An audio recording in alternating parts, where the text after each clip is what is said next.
So you hear a lot about Yeah. microdosing. If the Oprah show was still on, we'd be doing shows, I think, on microdosing moms and parents, There parents are a lot of them. microdosing and parents in the suburbs having shroom parties. What is your take on that? What is that microdosing? So What is it? microdosing is a very different approach to using psychedelics. It's not guided. It's a very tiny dose. It's like a 10% of a normal dose. And people do it not every single day. They'll do it a couple days and then a day off because you build up a tolerance. And many people report relief from depression from it. There is not a lot of science yet on it. It's very hard to study because no university institutional review board is going to let you give any amount of LSD to somebody and let them drive off in their car. It's a dose that you don't even feel. It's subperceptual. Where is everybody getting this stuff anyway? Well, that's a good question. I don't know. I don't know that. Okay. But it's around, and people are selling gummies with psilocybin, even though it's not legal. They're around. They're on the internet. So microdosing may be a placebo effect. It may be, and the placebo effect is real. Make no mistake. People get better. If you have back trouble and I hand you a sugar pill, you will feel better. It's a very powerful effect, and it multiplies when you are microdosing something like LSD, which already has this magic aura about it.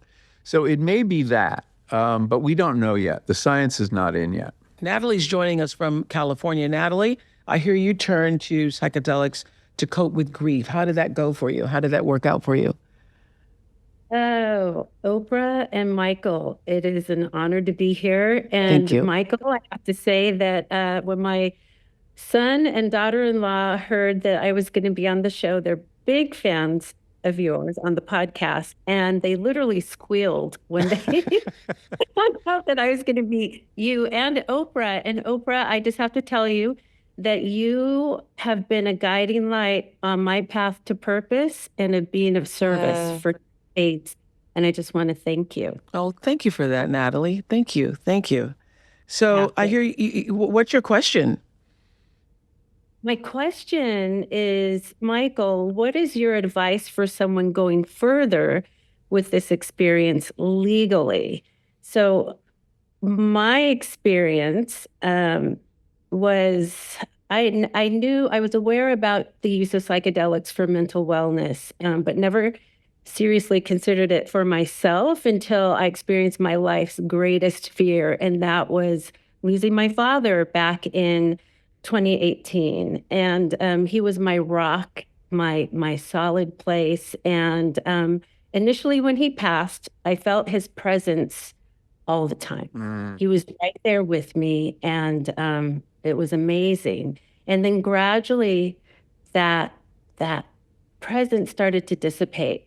And I went into a deeper level of grief and just couldn't really seem to get out of it. I tried other things. I tried going to a float tank, which was kind of like a sensory deprivation experience, which made it actually worse. And my son suggested psilocybin, and I went for it, and it was out in nature, and it was an incredible experience. It strengthened my level of faith. The colors in nature were brighter. I saw God in everything. And I just had this incredible heart opening of just, I love that. and yeah. And similar to you, Michael, where you mentioned doing psilocybin to deal with the grief or of your father. Yeah. And Who passed in Mom came. 2018, in fact. Thing for me is I'm a mother. I have 3 adult children, 2 adorable grandkids, and a wonderful husband, and they all came up. It was just so much gratitude, so much peace, and I came away with it just completely transformed. And the way that I could say that transformation occurred is that there was a stark contrast between the truth of who I really am, which is love as well, and my ego, the ego, Yeah. dark con. I think one of the things that Michael emphasizes in the book is that the ego and who you believe yourself to be are not identical. They're not. Yeah. And that separation, that is the biggest thing that happens with most people, I And think. it's such a valuable lesson because it teaches you, I'm not identical to my ego, so I don't have to listen to that voice in my head. It's like, all right, that's that voice. Yeah. Disregard. Yeah. Yeah. And so your question was about what is the advice for going deeper in the journey? Is that the question? Yeah, Okay. going further in the journey and further into the journey. Legally. Legally. Legally. Well, there is a way to do it legally. Well, there are two ways. One is there are many, many trials going on around this country, universities and other institutions, and you can go on trials.gov and search psilocybin or MDMA, and you may find a trial that you qualify for. The other way is to go to Oregon or Colorado. These are two states that have made guided psilocybin experiences. I can't say legal because it's still a federal crime, but it's state legal and fairly safe from a legal point of view. And there are people there who have to get licenses as guides. The growers are licensed. The facilities where they're administered is licensed. So you could search both those states, and those would be places where you could have a legal guided experience. Thank you, Natalie. Yeah, thank you, Natalie. Thank you, and thanks to your kids who squealed when they heard you were talking to Michael. I have not heard Give them my best. I know.